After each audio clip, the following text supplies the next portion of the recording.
हे दोस्तों नमस्कार। एक बार आप सबका बहुत बहुत स्वागत है हमारे YouTube चैनल डियर गुरुजी पर। तो दोस्तों जैसा कि आप सबको होता है कि आधुनिक भारत का जो इतिहास है उसका ये सीरीज चल रहा है। ये चैप्टर नंबर आपका 6 है और इसके पहले मैंने 3 वीडियो अपलोड किए जहाँ तक मैंने 5 चैप्टर तक आपके कवर करवा दिए।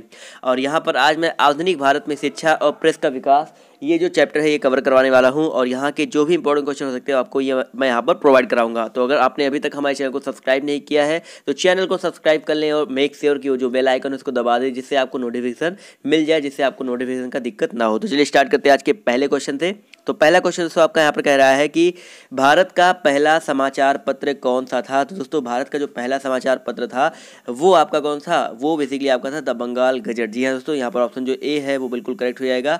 सन 1780 ईस्वी में जेम्स ऑगस्टस हिक्की द्वारा अंग्रेजी भाषा में संपादित बंगाल गजट भारत का पहला समाचार पत्र था और यह जो था एक साप्ताहिक पत्र था जिसका प्रकाशन कलकत्ता से होता था। चलिए बढ़ते हैं अगले क्वेश्चन पर। तो अगला क्वेश्चन आपका यहाँ पर कह रहा है कि निम्न में से किसने सर्वप्रथम प्रेस सेंसरशिप लागू की थी। तो सर्वप्रथम प्रेस सेंसरशिप जो है वो लॉर्ड वेलेजली ने लागू की थी। जी दोस्तों, ऑप्शन जो इसका ए है वो बिल्कुल करेक्ट हो जाएगा। सर्वप्रथम 1799 ईस्वी में लॉर्ड वेलेजली ने प्रेस नियंत्रण अधिनियम द्वारा सभी समाचार पत्रों पर नियंत्रण लगाते हुए संपादक, मुद्रक तथा मालिक का नाम अखबार पर छापना अनिवार्य कर दिया था।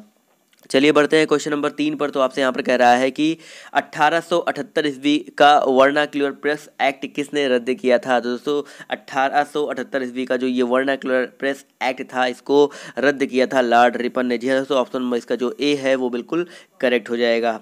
और अगर बात करें इसके एक्ट के बारे में तो ये 1878 ईस्वी में लॉर्ड लिटन के कार्यकाल में ये एक्ट जो है पारित हुआ था और इस अधिनियम द्वारा भारतीय भाषा में प्रकाशित होने वाले समाचार पत्रों पर प्रतिबंध लगा दिया गया था। और इस एक्ट को गैंगिंग एक्ट या मुंह बंद कर देने वाला अधिनियम भी कहा गया था। और 1880 ईस्वी में युक्त किए गए गवर्नर जनरल लॉर्ड रिपन जो थे इन्होंने इस एक्ट को जो है वो समाप्त कर दिया था।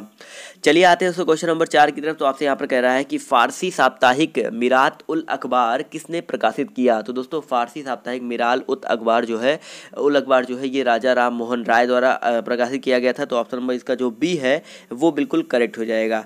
और इन्होंने इसकी बात अगर बात करें राजा राम मोहन राय के बारे में तो ये ऐसे प्रथम भारतीय थे जिन्होंने सर्वप्रथम राष्ट्रीय प्रेस की स्थापना का श्रेय दिया जाता है। चलिए बढ़ते क्वेश्चन नंबर 5 की तरफ। तो आपसे यहाँ पर कह रहा है इंडियन मिरर अखबार का प्रकाशन कहाँ से हुआ था। दोस्तों इंडियन मिरर अखबार का जो प्रकाशन है वो आपका कलकत्ता से हुआ था। तो ऑप्शन नंबर इसका जो बी है कलकत्ता ये बिल्कुल करेक्ट हो जाएगा। सन 1861 ईस्वी में इंडियन मिरर अखबार जो है ये बेसिकली इसका संपादन देवेंद्र नाथ टैगोर तथा मनमोहन घोष जो थे उनके द्वारा ये घोषित किया गया था। चलिए बढ़ते हैं क्वेश्चन नंबर 6 की तरफ। तो आपसे यहाँ पर कह रहा है क्वेश्चन नंबर 6 गदर पत्र का प्रथम अंक निम्नलिखित में से किस भाषा में प्रकाशित हुआ। तो गदर पत्र के बारे में बात कर रहा है तो यहाँ पर उर्दू भाषा में स्टार्ट हुआ था। तो ऑप्शन नंबर इसका जो ए है वो बिल्कुल करेक्ट हो जाएगा। चलिए आते हैं दोस्तों क्वेश्चन नंबर 7 की तरफ। तो आपसे यहाँ पर कह रहा है कि अमृत बाजार पत्रिका की स्थापना किसने की। तो दोस्तों अमृत बाजार पत्रिका की जो स्थापना है वो यहाँ पर सबसे पहले शिशिर कुमार घोष ने की। तो ऑप्शन नंबर इसका जो डी है वो बिल्कुल करेक्ट हो जाएगा। तो दोस्तों 19वीं शताब्दी के परवर्ती काल में प्रकाशित होने वाले समाचार पत्रों में शिशिर कुमार घोष तथा मोतीलाल घोष द्वारा संपादित अमृत बाजार पत्रिका एक प्रभावशाली साप्ताहिक पत्रिका था।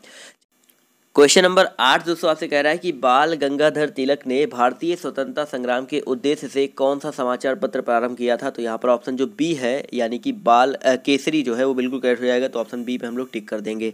चलिए आते हैं क्वेश्चन नंबर 9 की तरफ। तो आपसे यहाँ पर कह रहा है कि हरिजन समाचार पत्र के संपादक कौन थे। तो दोस्तों हरिजन समाचार पत्र के जो संपादक थे वो गांधी जी थे। जी हाँ, महात्मा गांधी जी थे। तो ऑप्शन जो इसका सी है वो बिल्कुल करेक्ट हो जाएगा। इन्होंने इस पत्र का प्रथम अंक 11 फरवरी 1933 ईस्वी को यरवदा जेल पुणे महाराष्ट्र से प्रकाशित किया और यह हिंदी भाषा में प्रकाशित होता था। इसके अतिरिक्त गांधी जी ने गुजराती भाषा में हरिजन बंधु व हिंदी भाषा में हरिजन सेवक समाचार पत्रों का भी प्रकाशन किया था। चलिए बढ़ते हैं दोस्तों क्वेश्चन नंबर 10 की तरफ। तो क्वेश्चन नंबर 10 आपका यहाँ पर क्या कह रहा है कि एक साप्ताहिक पत्रिका के रूप में यंग इंडिया का शुभारंभ किया था किस पार्टी ने किया था। तो यहाँ पर देखा जाए तो एक साप्ताहिक पत्रिका के रूप में यंग इंडिया का जो शुभारंभ है वो होम रूल पार्टी ने किया था। जो ऑप्शन जो इसका ए है वो बिल्कुल करेक्ट हो जाएगा। तो यंग इंडिया अंग्रेजी भाषा में प्रकाशित अर्धमासिक पत्रिका थी जिसका संपादन बम्बई से होता था। तो यहाँ पर जो ये यंग इंडिया है इसका संपादन जो है बम्बई से होता था और बाद में यह अहमदाबाद से साप्ताहिक रूप में प्रकाशित होने लगा और इसके प्रारंभिक संस्करणों में शंकरलाल बैंकर, जमुना दास, द्वारका दास ने संपादन कार्य किया और ये सभी एनी बेसेंट की होम रूल लीग के सदस्य थे। चलिए बढ़ते हैं क्वेश्चन नंबर 11 की तरफ। तो आपसे यहाँ पर कह रहा है स्वदेश वाहिनी के संपादक थे। दोस्तों स्वदेश वाहिनी के जो संपादक थे वो के रामकृष्ण पिल्ले थे। जी हाँ दोस्तों, एक साप्ताहिक समाचार पत्र था और जिसका संपादन जो था वो रामकृष्ण पिल्ले द्वारा त्रावणकोर से किया जाता था। इसके अलावा 1910 ईस्वी में सरकार व त्रावणकोर के दीवान के विरुद्ध लिखने पर इसे प्रतिबंधित भी कर दिया गया था। चलिए बढ़ते हैं अगले क्वेश्चन पर। तो क्वेश्चन नंबर आपका 12 कह रहा है यहाँ पर कि द इंडियन ओपिनियन पत्र को निम्नलिखित में से किस भाषा में नहीं छापा जाता था। किस भाषा में नहीं छापा जाता था? तो दोस्तों गांधी जी को दक्षिण अफ्रीका के अनुभव और सत्याग्रह के उनके प्रयोगों ने इंडियन ओपिनियन नामक पत्र के संपादन की प्रेरणा दी। 4 जून 1903 ईस्वी को 4 भाषाओं में इसका प्रकाशन प्रारंभ किया गया, जिसके एक ही अंक में हिंदी, अंग्रेजी, गुजराती और तमिल भाषा में 6 कॉलम प्रकाशित होते थे और यह जो है 1904 ईस्वी में दक्षिण अफ्रीका में डरबन के फिनिक्स ऑप्शन में प्रकाशित होता था। और यहाँ मैंने आपको बता दिया कौन कौन से लैंग्वेज, हिंदी, अंग्रेजी, गुजराती और तमिल। तो यहाँ पर देखा जाए तो उर्दू ऑप्शन जो है इसमें नहीं होता था, तो ऑप्शन जो इसका डी है वो बिल्कुल करेक्ट हो जाएगा। चलिए बढ़ते हैं दोस्तों क्वेश्चन नंबर 12 के बाद 13 की तरफ। तो आपसे यहाँ पर कह रहा है कि मराठी पाक्षिक पत्र बहिष्कृत भारत किसने आरंभ किया था? तो दोस्तों मराठी पाक्षिक पत्र बहिष्कृत भारत जो है वो आरंभ किया था। किसने वो आरंभ किया था दोस्तों? भीमराव अंबेडकर ने। तो ऑप्शन जो इसका बी है वो बिल्कुल करेक्ट हो जाएगा। 1924 ईस्वी में अखिल भारतीय दल वर्ग की स्थापना इन्होंने ही की थी और इन्होंने 1927 ईस्वी में बहिष्कृत भारत नामक पाक्षिक पत्र का जो है वो संपादन भी किया था। चलिए आते हैं दोस्तों क्वेश्चन नंबर 14 पर। तो यहाँ पर क्या कह रहा है कि वर्ष 1920 ईस्वी में लाहौर से लाला लाजपत राय द्वारा कौन सा उर्दू समाचार पत्र प्रारंभ किया गया? तो लाला लाजपत राय ने लाहौर से एक उर्दू दैनिक पत्र वंदे मातरम जो है उसका संपादन प्रारंभ किया था और यह अत्यधिक लोकप्रिय समाचार पत्र था, जिसकी लगभग 5000 प्रतियां प्रतिदिन लोगों तक पहुंच जाती थी। तो यहाँ पर ऑप्शन जो इसका ए है वो बिल्कुल करेक्ट हो जाएगा। चलिए आते हैं दोस्तों क्वेश्चन नंबर 15 की तरफ। तो आपसे यहाँ पर क्या कह रहा है कि किसके प्रयत्नों से बम्बई में प्रथम महिला विश्वविद्यालय की स्थापना हुई? तो किसके प्रयत्न से हुई? तो यहाँ पर ऑप्शन जो बी है डॉक्टर DVK। जी हाँ दोस्तों, यहाँ पर इनका जो क्या नाम है, अगर बात करें इनके बारे में तो DVK कर्वे के बारे में बात करें तो महाराष्ट्र के प्रसिद्ध समाज सुधारक व सामाजिक कार्यकर्ता थे और इनके द्वारा मुंबई में स्थापित SNDT महिला विश्वविद्यालय जो कि 1916 में इसकी स्थापना हुई थी, ये भारत का पहला महिला विश्वविद्यालय था, याद रखिएगा। और इन्होंने सन 1931 से 32 में महिला विश्वविद्यालय के ये उस वहाँ पर कुलपति भी रहे थे और उन्होंने 1998 में भारत रत्न से इनको सम्मानित भी किया गया था, DK कर्वे को। जी हाँ, बहुत इंपॉर्टेंट क्वेश्चन है, याद रखिएगा। चलिए आते हैं क्वेश्चन नंबर 16 की तरफ। तो आपसे यहाँ कह रहा है कि डेक्कन एजुकेशनल सोसाइटी की स्थापना किसने की? दोस्तों डेक्कन एजुकेशनल सोसाइटी की जो स्थापना है वो किया गया था किसके द्वारा? जस्टिस रनाडे द्वारा। जी हाँ, ऑप्शन जो इसका ए है जस्टिस रनाडे, ये बिल्कुल करेक्ट हो जाएगा।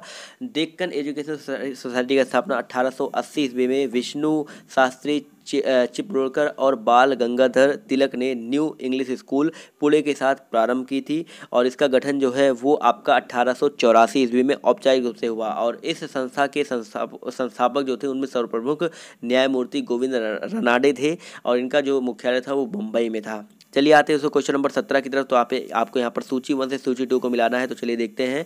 तो यहाँ पर समाचार पत्र है और कुछ उनके संस्थापक है। तो देखिए बात करते हैं अगर हम हिंदू के बारे में, तो हिंदू समाचार जो पत्र है अगर इसकी बात करें तो इसकी शुरुआत 1878 ईस्वी में मद्रास में हुई थी। इसके संपादक थे जी सुब्रमण्यम अय्यर जी। तो यहाँ पर जी सुब्रमण्यम अय्यर यानी कि हिंदू को हम मिला देंगे ऑप्शन नंबर 3 से।